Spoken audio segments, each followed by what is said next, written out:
നമ്മുടെ എല്ലാവരും വീട്ടിലുള്ള ഒരേ ഒരു മസാല ചേർത്തുകൊണ്ട് നമുക്ക് സിമ്പിളായിട്ട് ചോറിന് കൂടാൻ പറ്റിയിട്ടുള്ള നല്ലൊരു സൈഡ് ഡിഷ് കണ്ടു നോക്കാം. ഇത് മാത്രം മതി കേട്ടോ ചോറിനാനായിട്ട്.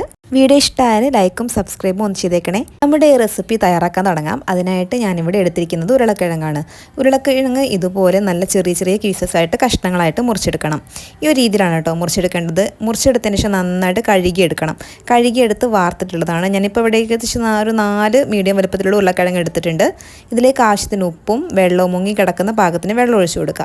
എന്നിട്ട് നമുക്കിത് വേവിച്ചെടുക്കണം. അപ്പോൾ നമ്മൾ ഈ ഉരുളക്കിഴങ്ങ് വേവിച്ചെടുക്കുന്ന സമയത്ത് ശ്രദ്ധിക്കുക, അടച്ച് വെച്ചിട്ട് നന്നായിട്ട് തിളപ്പിച്ചെടുക്കണം. അപ്പം അടച്ച് വെച്ചതിന് ശേഷം നന്നായിട്ട് ഒരു തിള വന്നാൽ മതി. ഇതുപോലെ നന്നായിട്ട് തിളച്ച് കഴിഞ്ഞാൽ നമ്മൾ ഫ്ലെയിം ഓഫ് ചെയ്യുക. നന്നായിട്ട് അത്യാവശ്യം നല്ല ഒരു 2 മിനിറ്റ് ഇങ്ങനെ തിളച്ചാൽ മതിയാവും കേട്ടോ. ഇങ്ങനെ പറയുന്നത് എന്തിനാന്ന് പറഞ്ഞു കഴിഞ്ഞാൽ നമ്മുടെ ഉരുളക്കിഴങ്ങ് ഓവറായിട്ട് വെന്ത് പോയി കഴിഞ്ഞാൽ ഇതിൻ്റെ ആ ഒരു പെർഫെക്റ്റ് ടേസ്റ്റ് കിട്ടില്ല. അപ്പോൾ അതിന് വേണ്ടിയിട്ടാണ്. ഇനി നമുക്ക് എന്ത് ചെയ്യാം, അത് ഇതുപോലെ ഊറ്റിയെടുക്കാം കേട്ടോ.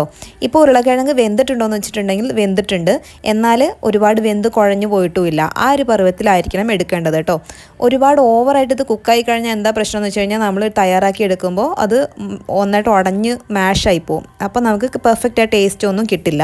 ഇനി നമുക്കൊരു പാൻ അടുപ്പിലേക്ക് വെച്ചിട്ട് വെളിച്ചെണ്ണ ഒഴിച്ച് കൊടുത്തിട്ട് കുറച്ച് കറിവേപ്പിലൊന്ന് പൊട്ടിച്ചെടുക്കണം.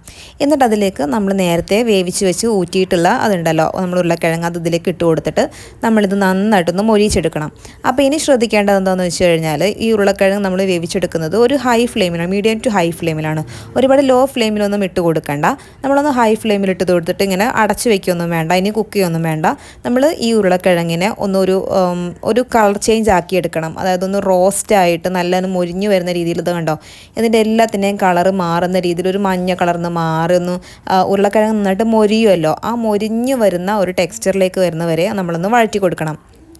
അപ്പോൾ ഒന്നിങ്ങനെ മൊരിഞ്ഞ് തുടങ്ങി എല്ലാ ഭാഗമൊക്കെ ഒന്ന് മൊരിഞ്ഞ് കളറൊക്കെ മാറി വരുമ്പോൾ നമ്മളിതിലേക്ക് ചേർത്ത് കൊടുക്കുന്ന ഒരു സ്പെഷ്യൽ മസാല എന്ന് പറയുന്നത് സാമ്പാർ പൊടിയാണ്. എല്ലാവരുടെ വീട്ടിലുള്ളതാണല്ലേ സാമ്പാർ പൊടി. അപ്പോൾ നമ്മൾ എല്ലാവർക്കും അവൈലബിൾ ആയിട്ടുള്ള ഇൻഗ്രീഡിയൻ്റ് ആണല്ലോ അത്.